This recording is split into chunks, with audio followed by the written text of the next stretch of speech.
अस्सलाम वालेकुम जी, आपका मेज़बान तैयब गोंदल आपकी खिदमत में हाजिर है और इस वक्त मौजूद हैं इस्लामाबाद हाई कोर्ट में। आपको बताएं कि इस्लामाबाद हाई कोर्ट में बड़ी डेवलपमेंट्स हुई हैं।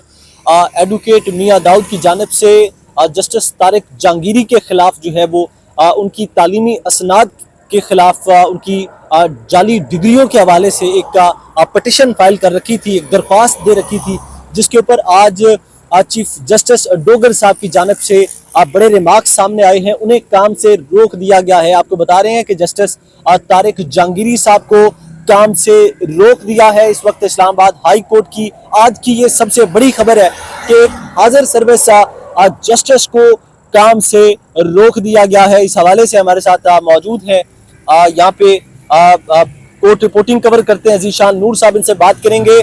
बताइएगा ज़ीशान नूर साहब, आज जस्टिस तारिक महमूद जहांगीरी को काम से रोक दिया गया है, इसकी क्या वजूहात थी? जी बिल्कुल, जैसे आप अपने इंट्रो में बता चुके हैं कि आर्टिकल 199 के तहत एक रिट पिटीशन फाइल की गई इस्लामाबाद हाई कोर्ट के अंदर, और ये writ petition justice Tariq Mahmood Jahangiri के खिलाफ एडवोकेट मियां दाऊद ने दायर की। और पाकिस्तान के अंदर चंद एक ऐसे वकला हैं कि जिनका नाम सुनते ही ये समझ आ जाती है कि ये खुद से ये नहीं कर रहे, इनके पीछे मनसूबा साथ कुछ और लोग हैं। खैर, वो एक और बहस है। एक रिट पिटीशन फाइल कर दी जाती है और उसके तहत ये दरख्वास्त की जाती है कि जस्टिस तारिक महमूद जहांगीरी की जो तालीमी असनाद हैं उनको प्रॉब किया जाए, वो जाली हैं।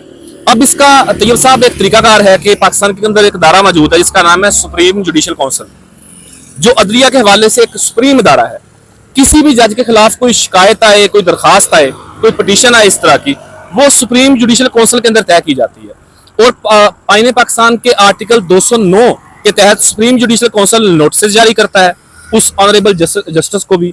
वो आकर अपनी तमाम तलीमी असनाद की वेरीफाइड कॉपीज और जो भी उसका एक तरीकाकार है उसके पुराने अदारों से जहां से उन्होंने वो तमाम अपनी तलीमी असनाद मुकम्मल की हैं, फिर उसके बाद ये फैसला किया जाता है कि क्या ये डिग्री जाली थी या डिग्री ठीक थी। लेकिन आपने जैसे कहा कि तारीखी फैसला इस हवाले से है कि पाकिस्तान की अदलिया की तारीख का ये वाहद एक फैसला है।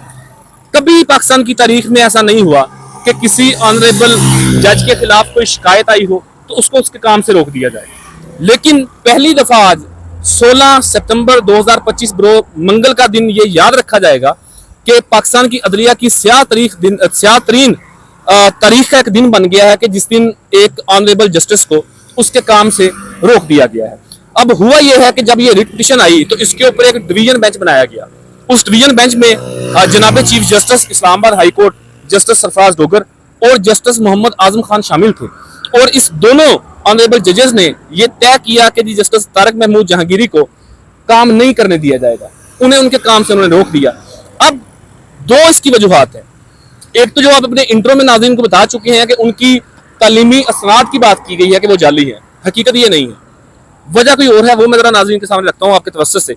लेकिन यहाँ पर मैं ये बता दूं कि जस्टिस तारिक महमूद जहांगीरी बड़े एक अपराइट जज हैं, एक आइन पसंद जज हैं और उनके फैसले बोलते हैं। इस्लामाबाद हाई कोर्ट की तारीख में जो उन्होंने फैसले दिए हैं वो रिकॉर्ड का हिस्सा है, वो कोई भी उठा के पढ़ सकता है।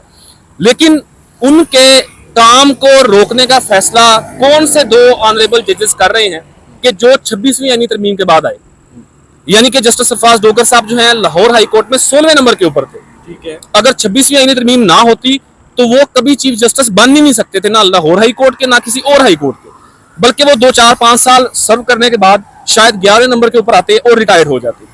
लेकिन वो कहते हैं ना कि सोने के ऊपर सुहागा, कि उनका ऐसा दांव लगा कि 26वीं आईनी तरमीम हुई जिस तरीके से हुई, किन्होंने करवाई, इस पार्लिमान का, ये जो हमारे पीछे पार्लिमान की बिल्डिंग है, इस पार्लिमान का जिस तरीके से तकद्दुस पमाल किया गया, लोगों को अगवा करके नंबर पूरे किए गए, उस 26वीं आईनी तरमीम के नतीजे में जनाब सरफराज डोगर साहब लाहौर हाई कोर्ट में 16वें नंबर के ऊपर मौजूद थे। उन्हें लाके इस इस्लामाबाद हाई कोर्ट के अंदर चीफ जस्टिस के मनसब के ऊपर बिठा दिया गया। जस्टिस आजम खान है उनके साथ बेंच के अंदर, वो भी 26वीं यानी तरमीम के बाद आए। डिस्ट्रिक्ट जो कोर्ट है इस्लामाबाद की, वहां से उन्हें यहाँ लाया गया, मेरिट का कोई ख्याल नहीं किया गया। अब मैं जरा नाज़रीन को ये बता दूं कि क्यों उन्हें उनके काम से रोका गया है।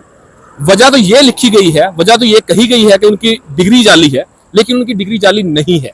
ये तो बेसिकली तय होगा सुप्रीम जुडिशल काउंसिल में। लेकिन मैं ये इसलिए कह रहा हूं कि जस्टिस तारिक महमूद जहांगीरी ऐसा नहीं है कि वो कराची से उठे और इस्लामाबाद हाई कोर्ट में जज बन गए, ऐसा नहीं हुआ। जब उन्होंने अपनी लॉ की डिग्री मुकम्मल की तो उसके बाद वो इस्लामाबाद के अंदर रावलपिंडी के अंदर डिस्ट्रिक्ट कोर्ट के अंदर बतौर प्रैक्टिशनर लायर काम करते रहे। फिर उसके बाद उन्होंने जो वकला के इलेक्शंस होते हैं, जो बार के इलेक्शंस होते हैं, उसके अंदर वो बतौर सेक्रेटरी जनरल, बतौर सदर बार्स भी इलेक्ट होते रहे।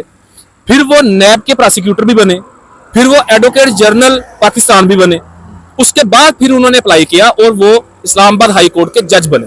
तो अच्छा, इसके साथ ही साथ यहाँ से महज 2 किलोमीटर दूर इस्लामाबाद की क्या बल्कि पाकिस्तान की एक बड़ी यूनिवर्सिटी है, कायद-ए-आज़म यूनिवर्सिटी, आपके घर के बिल्कुल करीब है, वहां पर वो टीचिंग भी करते रहे हैं, वहां पर वो लॉ के स्टूडेंट्स को पढ़ाते रहे हैं। तो ये कितना बेहुदा मजाक है पाकिस्तान की आवाम के साथ कि एक ऐसा बंदा जिसका 30 साल का कैरियर है, वो अहम पोजीशंस के ऊपर सर्व करता रहा, अब आके आप कह रहे हैं कि उसकी डिग्री जाली है। एक चीज मैं आपको आपसे पूछना चाहूंगा, आपसे क्लेरिफाई करना चाहूंगा कि क्या ये जस्टिस तारिक जहांगीर वही है जिन्होंने आज से ठीक 2 साल पहले एक खत लिखा था जिसमें उन्होंने निशानदेही की थी कि हमें जो है वो, जिनमें 6 जजेस मेरे ख्याल में शामिल थे, और उस खत में कहा गया था कि हमें ISI की जानिब से थ्रेट्स आते हैं? क्या ये वही? एग्जैक्टली जस्टिस तारिक महमूद जहांगीरी उन 6 ऑनरेबल जजेस में शामिल थे जिन्होंने 2 साल कबल एक खत लिखा था, और वो खत उन्होंने अपने उस वक्त के इस्लामाबाद हाई कोर्ट के चीफ जस्टिस जनाब आमिर फारूक को, chief justice Islamabad supreme court of Pakistan Qazi Faez Isa को और सुप्रीम जुडिशल काउंसिल के नाम लिखा था। और उसमें उन्होंने तमाम वो वाकयात लिखे थे कि कैसे हमें हमारे काम करने से पाकिस्तान की इंटेलिजेंस एजेंसी के ऑपरेटिव्स रोकते हैं। यानी कि आप अंदाजा करें कि यार इस्लामाबाद हाई कोर्ट के जस्टिस ये लिख रहे हैं, एक जज साहब लिखते हैं कि जी मेरे घर के ऊपर क्रैकर हमला कर दिया गया, एक लिखते हैं कि जी मेरे बेडरूम से खुफिया कैमरे बरामद हुए, एक जज साहब लिखते हैं कि जी मेरी फैमिली को प्रेशराइज किया जाता है कि आप ये फैसला ऐसे ना करो, ये फैसला ऐसे करो। हत्ता के तैयब साहब ऐसा भी वाकया हुआ कि एक जज साहब इतने शदीद बीमार हो गए कि रातों रात वो इस्लामाबाद के एक मारूफ अस्पताल के अंदर दाखिल हो गए। तो बिल्कुल जस्टिस तारिक महमूद जहांगीरी उन्हीं 6 ऑनरेबल जजेस में से शामिल थे जिन्होंने एक खत लिखा था, उसमें उन्होंने इस्तदा की थी कि हमें हमारे काम से रोका जा रहा है। ये उनकी सबसे बड़ी गलती थी, क्योंकि वो क्यों उन 6 जजेस का हिस्सा बने, क्यों उन्होंने वो खत लिखा, क्यों वो हकीकत सामने लेके आए। एक तो ये उनकी बड़ी गलती थी जिसकी सजा आप उन्हें देने जा रहे हैं ये लोग, और ये तमाम रजीम उनके खिलाफ ये प्रोपेगेंडा कर रही है। दूसरी जो बड़ी वजह थी उनकी वो ये थी कि जो 8 फरवरी 2024 के इलेक्शन हुए थे, उस इलेक्शन में जो पाकिस्तान की तारीख की सबसे बड़ी धांधली हुई थी। ये मैं नहीं कह रहा, ये पाकिस्तान का बच्चा इंटरनेशनल इंस्टीट्यूशन उसके ऊपर रिपोर्ट्स कर रहे हैं कि ये जो धांधली ज़्यादा इलेक्शन हुए थे उसमें जो इस्लामाबाद के 3 कौमी असम्बली के हल्के थे वो तीनों पाकिस्तान तहरीक इंसाफ जीती थी, लेकिन वो नशिस्तें छीन कर मुस्लिम लीग नून को दे दी गई। अच्छा, अब हुआ ये कि जब भी इलेक्शंस होते हैं, इलेक्शंस के बाद फिर जो हारे हुए उम्मीदवार हैं वो कंप्लेंट्स फाइल करते हैं, वो इलेक्शन ट्रिब्यूनल्स के अंदर जाती हैं। अच्छा, जो इस्लामाबाद के तीनों कौमी असम्बली के हल्के थे उसका जो इलेक्शन ट्रिब्यूनल था उसको हेड कर रहे थे जस्टिस तारिक महमूद जहांगीरी, और इन्होंने जब वो तमाम फॉर्म 45-47 चेक किए तो इन्होंने कहा यार ये तो रिकॉर्ड धांधली है, और वो फैसले के बिल्कुल करीब थे। शायद 1-2 हियरिंग्स के बाद उन्होंने फैसला देना था, और तीनों वो नशिस्तें मुस्लिम लीग नून से छीनकर वापिस जिन लोगों को वोट मिला था पाकिस्तान तहरीक इंसाफ के पास वापिस जानी, लेकिन उन्हें उस वक्त भी उनके काम से रोका गया। तो ये बेसिकली 2 बड़ी उनकी गलतियां हैं जो उन्होंने आईने पाकिस्तान के साथ खड़ा होने का फैसला किया कि एक तो वो उन खत निकलने वाले जजेस के साथ शामिल थे, दूसरा जो इलेक्शन ट्रिब्यूनल के अंदर वो फैसला करने जा रहे थे। ये 2 उनकी बुनियादी गलतियां थी जिसकी बुनियाद के ऊपर ये बेबुनियाद ये झूठा प्रोपेगेंडा करके उन्हें उनके ओहदे से हटाने की कोशिश की जा रही है। ये थी वो बुनियादी तौर पर 2 गलतियां। बहुत शुक्रिया जी, आज की बड़ी खबर आपके साथ शेयर की गई है, बड़ी तफसीली अहवाल आपके सामने रखा गया। आपको बताएं कि इस वक्त इस्लामाबाद हाई कोर्ट से रिपोर्ट कर रहे हैं जस्टिस तारिक महमूद जहांगीरी को काम करने से रोक दिया गया है, जिसकी तफसीलात हमने बड़ा डीपली आपको बता दिया है।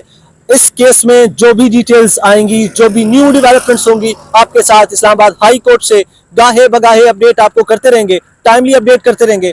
आपसे रिक्वेस्ट करेंगे कि हमारे चैनल को सब्सक्राइब कर दीजिएगा, बेल आइकन को क्लिक करना ना भूलिएगा, ताकि आइंदा हमारी जानिब से आने वाली वीडियोस आपको बर वक्त मिलती रहे। अपने मेजबान तैयब गोंदल को इजाजत दें, अल्लाह ने के बाद।